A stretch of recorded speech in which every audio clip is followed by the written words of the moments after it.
7. So we're gonna go with 7 basic tips.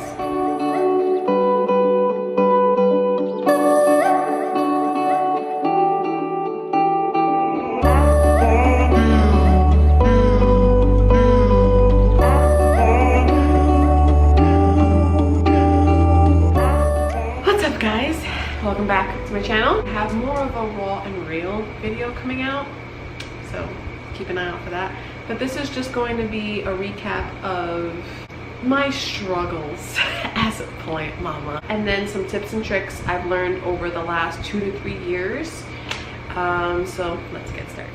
So this video is going to be basic tips. I'm going to give you 7 tips on some basic indoor plant care, love. I don't know what the title's gonna be. You'll see it when I choose it in the end. On how to just care for any basic indoor houseplant. I never thought I had a green thumb. And then I got married and I just wanted plants in my life. I have owned 34 plants. Really focusing on the last 2-3 years, I've owned 34 plants. Out of those 34 plants, I have lost 17. My soul. That number is growing by the day, and I'm constantly propagating them. So what starts off as 1 turns into 2. So having owned 34 plants, after sitting back and doing the math, it really hurt.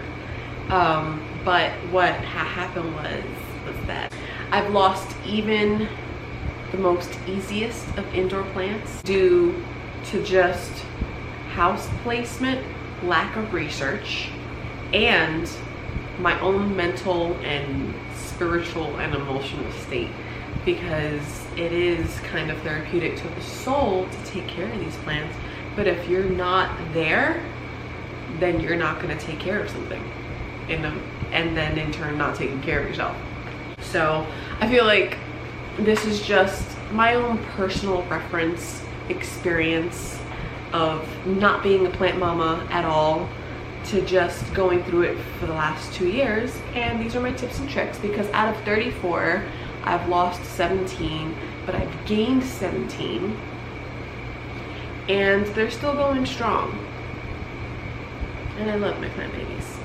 So let's get to tip number 1. Tip number 1, before you get any plant babies, before you decide to make that step into making your green thumb greener, do your research. I have lost so many plants due to the lack of research. Every indoor plant can survive indoors in an apartment. If you water it, if you feed it, fine. But they're not going to thrive if you don't do your research. Does it need direct light? Does it need indirect light? Does it need a lot of light for a certain amount of hours and then no light? Temperature matters. Temperature of water matters. The amount of times you feed it matters. Whether it interacts well with other plants matters. Whether it's a floor plant or a hanging plant, all of that stuff matters. And I've lost even the easiest of plants that should not have died due to lack of research.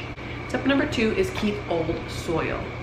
When you're bringing a new baby into your home, I'm a firm believer in not throwing away old soil unless it's, you know, the victim of root rot. Then you kind of want to get rid of that soil. But I've actually recycled some soil that I have used that has caused my plants root rot, because it wasn't the soil's fault.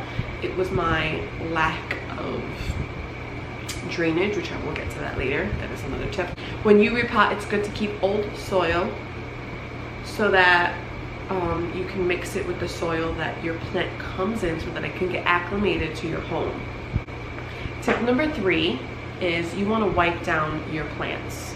When you first buy your plant at the store, it's also very dusty.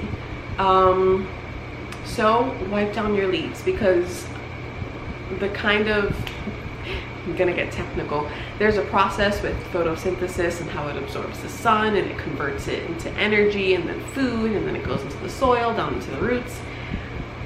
Again, I'm not an expert, So if you don't wipe down your leaves, you're hindering the amount of oxygen it can get, the amount of sunlight, which in turn is actually going to affect the kind of food it produces for itself. Tip number 4 is food and vitamins. Now this can go many different routes.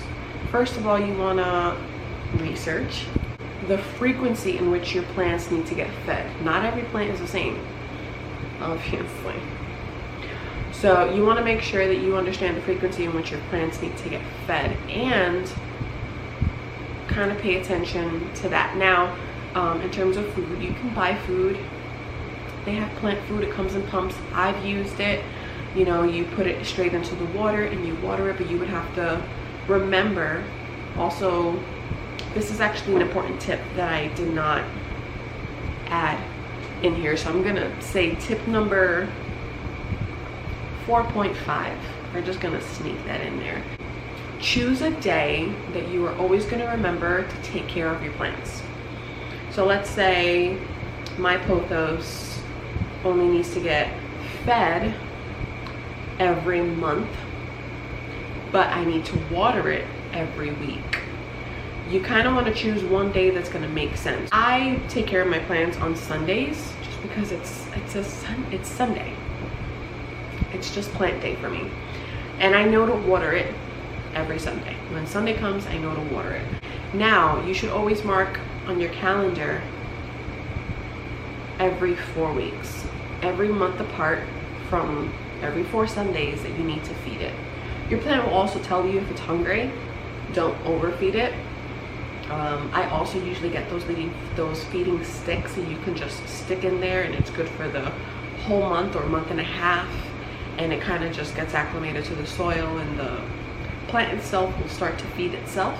And vitamins, your soil, your plants need vitamins too. Just like we need vitamins, your plant needs some vitamins. Especially if it's a type of indoor plant that doesn't need that much sunlight. If you're not giving it any sun, it needs vitamins. And there are various different hacks you can choose. You can kind of cater it to the way that you live, as well as your sensitivities.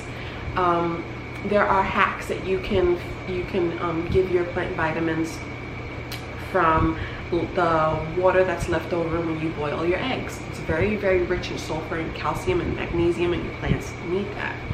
You can also just feed them direct, like a spoonful of Epsom salt, mix it in some water and feed that to them, because it alkalizes the soil and the roots. Vitamins is what promotes bushier, greener plants. It's not necessary, but if you're finding that just giving them water, sunlight, and food is not enough, research the kind of plant you have, see what kind of vitamins it thrives on, and just give them a little extra boost. Tip number 5 is water.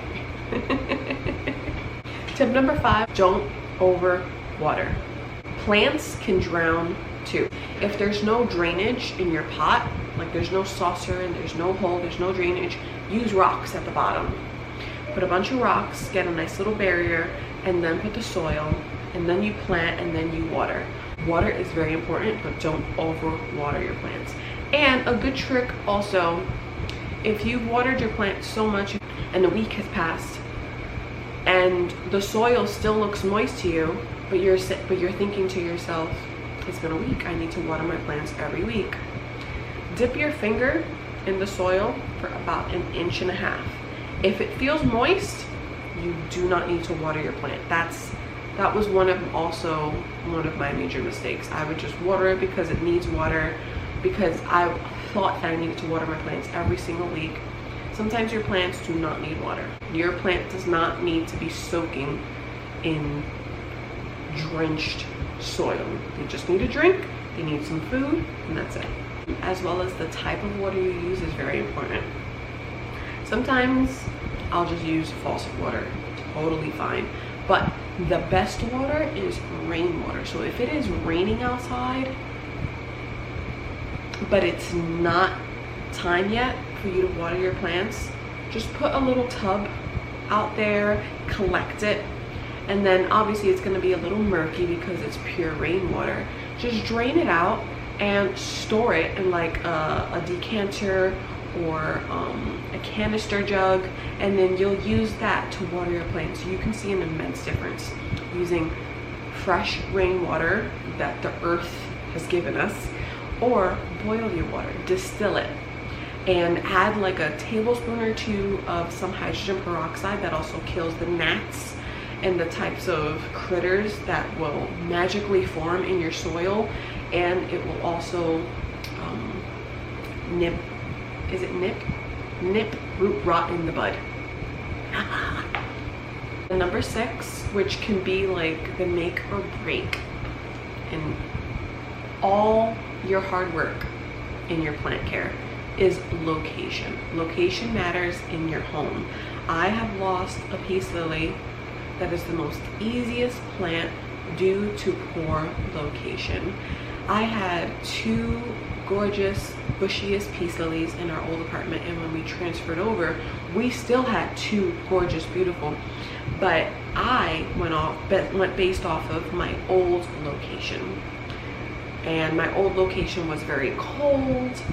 We had them both in our bedroom because it promotes good sleep, it cleans the air.